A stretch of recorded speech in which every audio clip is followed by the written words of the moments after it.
أعوذ بالله من الشيطان الرجيم. بسم الله الرحمن الرحيم. إنا نحن نزلنا عليك القرآن تنزيلا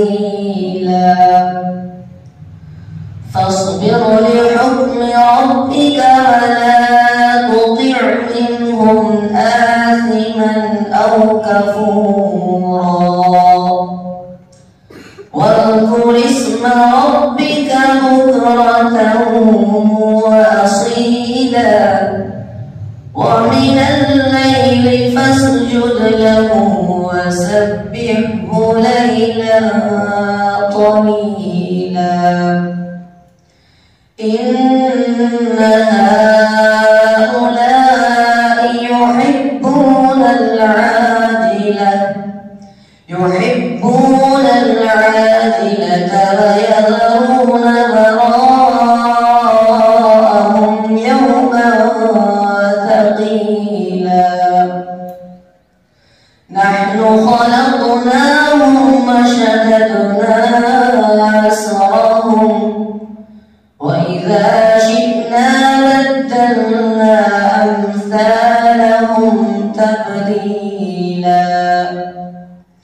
إن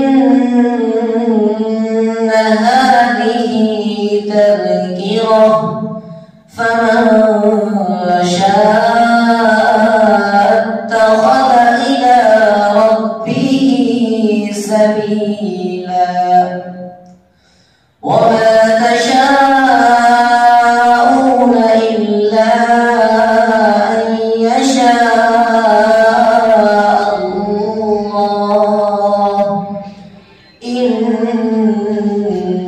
الله كان عليما حكيما. يدخل من يشاء في رحمته والظالمين أعد لهم عذابا أليما. صدق الله العلي العظيم.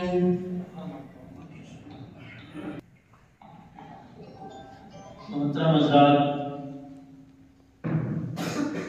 ये थे सैयद रिहान जो कुरान मजीद की तिलावत से हम सबको महसूस फरमा रहे थे।